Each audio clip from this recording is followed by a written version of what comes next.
Un régime dictatorial fait appliquer les lois à son peuple sans qu'il ne les respecte lui-même. Le site lafrancesansfoi-ni-loi.com.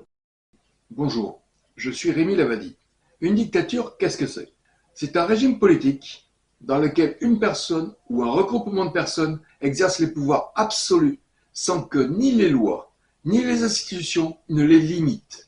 Tout ce que vous allez voir dans cette vidéo sont les conséquences d'avoir croisé M. Daniel Trouvé, juge président du tribunal de grande instance de Bayonne et en concomitance adjoint au maire au sein de la commune de Gujan-Mestras, alors que j'étais sous thérapie contre le virus de l'hépatite C. Et les mots qu'il m'a dit le jour où je l'ai rencontré: je vous souhaite bien du plaisir, M. Lavadi, quand vous allez saisir la justice. Selon la plainte déposée contre les avocats Maître François Lally et Maître Francis Laporte, ainsi que leur commanditaire M. Thierry Hardy, j'ai saisi le bâtonnier de Bordeaux. Il y aura 3 avocats successifs qui vont instruire les affaires, l'enquête. Et chacun d'eux déterminera qu'il n'y a rien à reprocher aux avocats Lally et Laporte. Les bâtonniers dont il s'agit sont Bernard Condat, qui a été accusé de viol sur ses clientes dans son bureau en date du 16 octobre 2004, fait la une des journaux de Sud-Ouest. Il a été relaxé. Jean-Paul Baille, le bâtonnier, qui prendra sa suite, et Yves de la Valade, bâtonnier de Bordeaux. Ils détermineront qu'il n'y a rien à reprocher aux avocats. Je ne recevrai pas le verdict du bâtonnier. Il faudra que j'en fasse la demande et je recevrai le rapport de l'enquête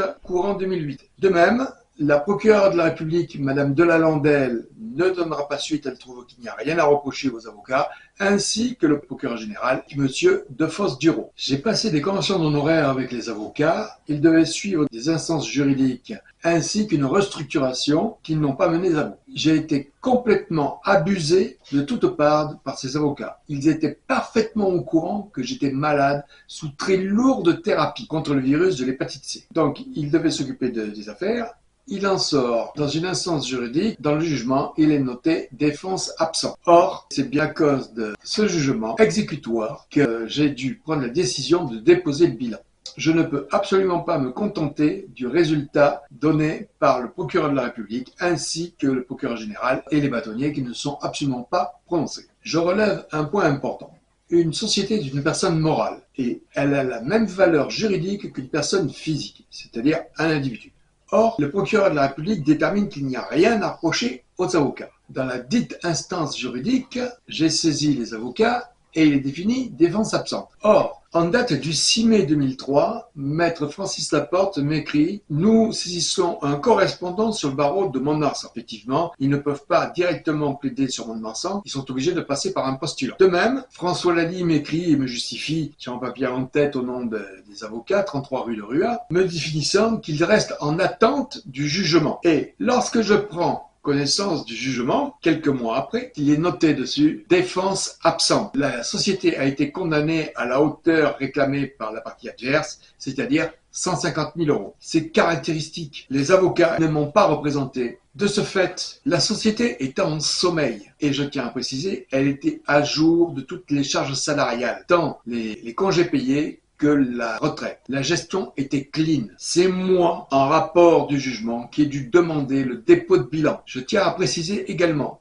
je n'ai jamais été interdit bancaire de ma vie. Je n'ai jamais été fiché Banque de France. Et je n'ai jamais été interdit de gérer, même après le dépôt de bilan. C'est exclusivement parce que les avocats ne se sont pas présentés que la société est morte. Et la justice ne trouve rien à redire. C'est quand même extraordinaire. En fin de compte, il est tout à fait légal de commanditer la mort de quelqu'un, puisque une personne morale a la même valeur juridique qu'une personne physique. Cela fait jurisprudence. En suivant, je demande au tribunal d'instance d'Arcachon dans quel sens les avocats Maître Lally et Maître Laporte se sont intéressés dans le dossier DCS. Le président du tribunal d'instance d'Arcachon me répondra: il n'y a jamais eu d'avocat Lally ou Laporte qui se soit immiscé dans le dossier DCS. C'est caractéristique, c'est du dol, c'est de l'escroquerie en bande organisée. Ces personnes doivent être en prison pour justifier de l'intégrité des avocats. Ceci mentionne dans les explications adressées aux bâtonniers que j'ai versé un chèque de 200 € sans provision. Là encore, il y a matière à précision. Monsieur Thierry Hardy m'a expliqué que les avocats François Lally et Francis Laporte avaient perdu le chèque de 200 € et qu'il serait agréable que je puisse le refaire. De ce fait, pour ne pas retarder l'avancement des dossiers, j'ai refait le chèque de 200 € et j'ai fait en suivant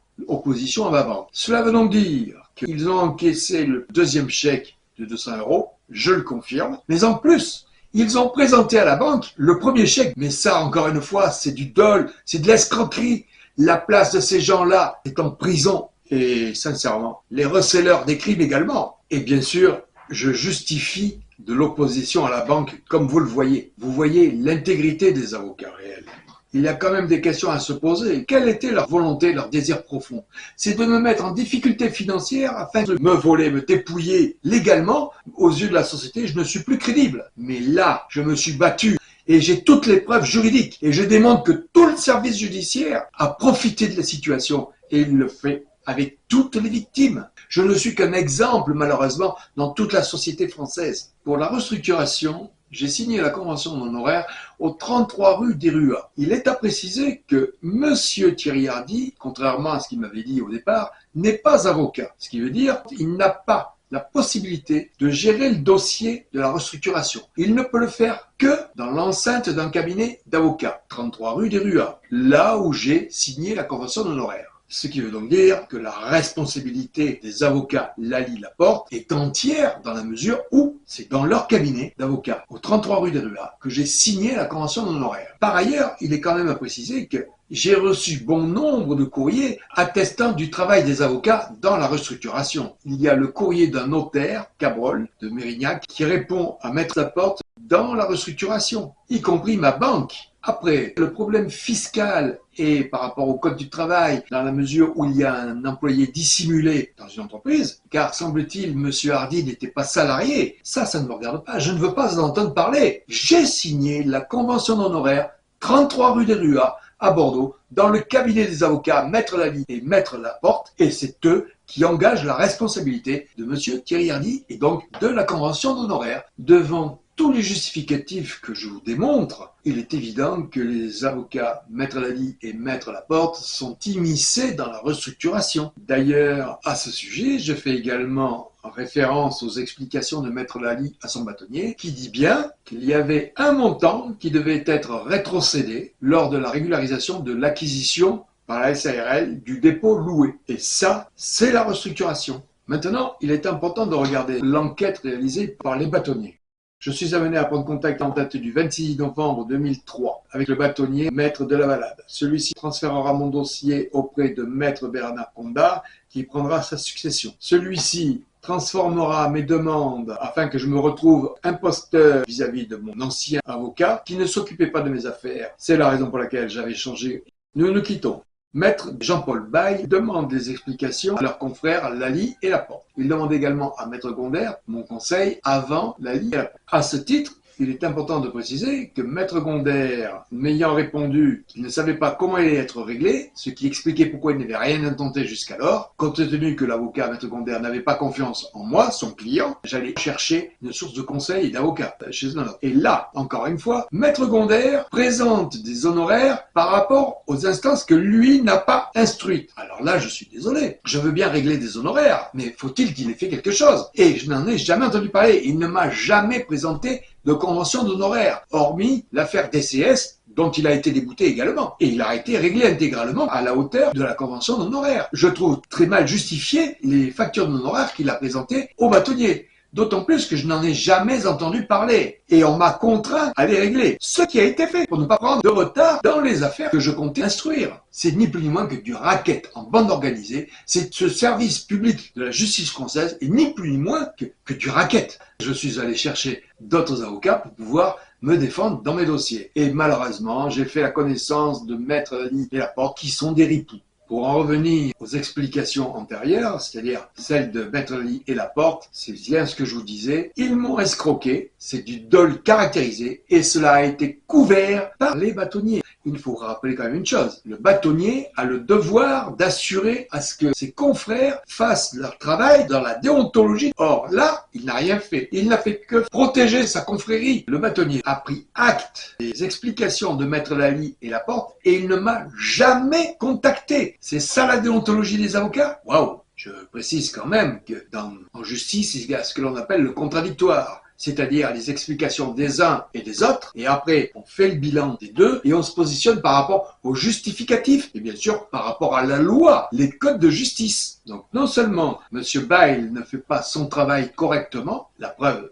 mais en plus, il participe pour abuser des clients de ses confrères. De la même façon, dans une affaire Marfin, je voulais lancer une assignation car j'avais un client qui ne voulait pas me payer la facture finale, alors que les travaux étaient réalisés. Le client désirait avoir, après réflexion, une terrasse en IP au lieu de l'avoir en une autre essence de bois exotique. Chose qui était signée contractuellement. Il faut savoir que le client a évacué à la déchetterie. La terrasse Caillebotti réalisée. Ça veut dire que Monsieur Parfum était lassé de la terrasse qu'il avait, il a voulu en changer, au même titre que quand on change de voiture, la voiture est encore tout à fait viable, mais on change de voiture régulièrement, et donc c'est une question de goût et de couleur. Mais à ce moment-là, il paye la facture. Or là, il ne l'a pas soldée. C'est bien la raison pour laquelle je voulais faire une instance juridique. Et d'ailleurs, à ce titre, Maître Gondère me disait justement, ah mais là c'est clair, nous allons faire une instance, car là c'est évident, la justice ne peut que déterminer le paiement à valoir. Et après ça, Maître Gondère donne des explications à son bâtonnier, car il sait très bien qu'il n'a pas lancé l'affaire. Il dit, je me réserve sur les suites de ce dossier. Waouh! C'est justement pour ça que je voulais quitter Maître Gondère. Il n'était pas professionnel et il n'était pas plus intègre avec moi, son client. Et pour en revenir à cette assignation Morphin, Maître Laporte m'a fait une assignation. Et il me disait qu'il restait dans l'attente d'une fixation d'audience. Eh bien là, j'ai écrit à Bordeaux et je n'ai reçu aucune réponse. Vous voyez l'ampleur du désastre. Ils font tous défaut en écriture. C'est invraisemblable. On porte plainte contre eux, les lois sont censées nous protéger, et en fin de compte, on ne peut rien faire. Ils n'instruisent même pas les affaires. On n'est plus protégé en France. C'est une vraie calamité.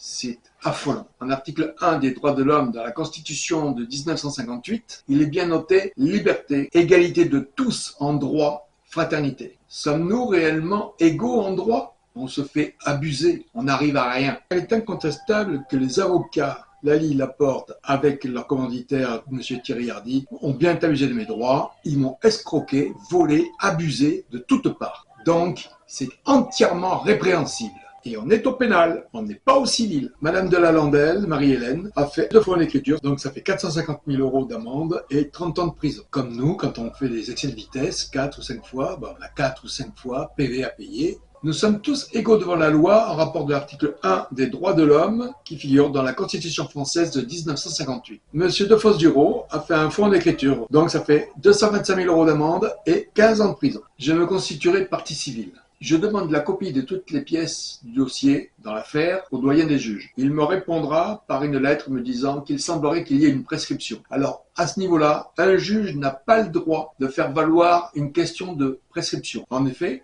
c'est seulement l'une des parties qui peut faire valoir une prescription, c'est-à-dire moi ou la partie adverse. À ce titre, la partie adverse, qui est-elle? C'est la justice, puisque je fais appel car il refuse d'instruire ma plainte. C'est la justice, la partie adverse. Mais comment se fait-il que la justice puisse se juger elle-même? Il y a une prise d'intérêt dans les affaires. Vous voyez bien, on se mord la queue en France. On est complètement foutu là. Je continue. Donc, la prescription, je lui envoie le courrier lui expliquant qu'il n'y a absolument pas de prescription et je lui détaille tout l'avancement du courrier pour bien justifier que je suis intervenu à tout moment pour empêcher la prescription des 3 ans dans l'affaire. Je ne recevrai aucunement les pièces du dossier. Le 30 août 2010, je lui renverrai la demande. Je ne recevrai rien. Je serai donc contraint de faire mes conclusions sans connaissance des pièces adverses. Je me présenterai donc le 7 janvier 2011 à l'instruction du cabinet de M. Darfin, juge d'instruction, donc un homme très vindicatif, très ferme.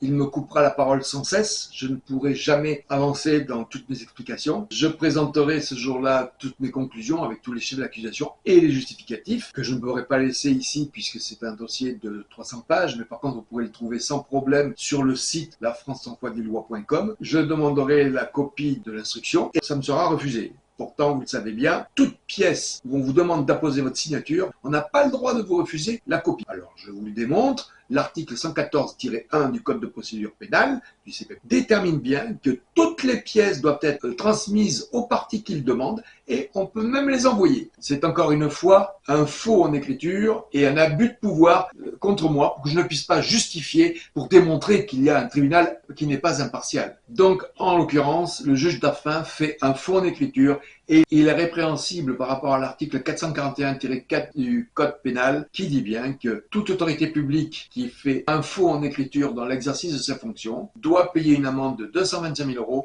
et 15 ans d'emprisonnement. Une fois pour Monsieur Darphin.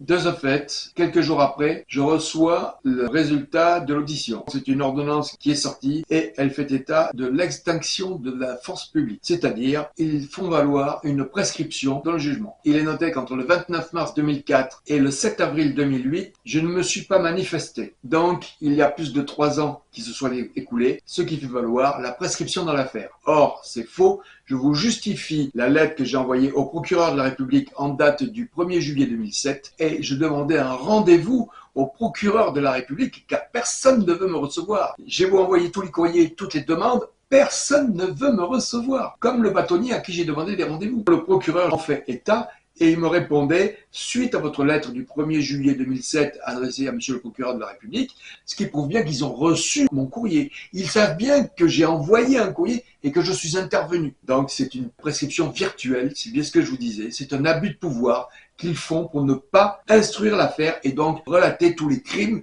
de ces voyous, car ce sont des voyous. Donc c'est le deuxième faux en écriture de monsieur Darphin. Ça fait 450 000 € d'amende et 30 ans de prison. Donc je ferai appel et je demande la copie des pièces de la partie adverse. Puisque nous sommes en appel, le procureur général me répondra, selon l'article 197 du Code pénal, vous n'avez pas droit aux pièces du dossier, car vous n'êtes pas avocat. Alors, encore une fois, c'est un faux en écriture. Je vous démontre de suite l'article 197 du Code pénal, qui détermine que toutes les pièces doivent être données et envoyées à la partie si elle en fait la demande, ce qui en était le cas. Et il faut bien comprendre une chose, que l'on soit avocat ou non, il faut savoir que nous sommes dans une affaire pénale. Or, dans le pénal, on a la possibilité de se défendre seul. Donc, dans la mesure où on se défend seul, pour que le contradictoire de l'affaire soit respecté, il faut bien que j'ai accès à toutes les pièces du dossier. Donc, elles doivent m'être communiquées. Donc, c'est un faux en écriture. Monsieur Defosse-Dureau fait son 3e faux en écriture. Donc, ça fait 3 fois à payer, 675 000 €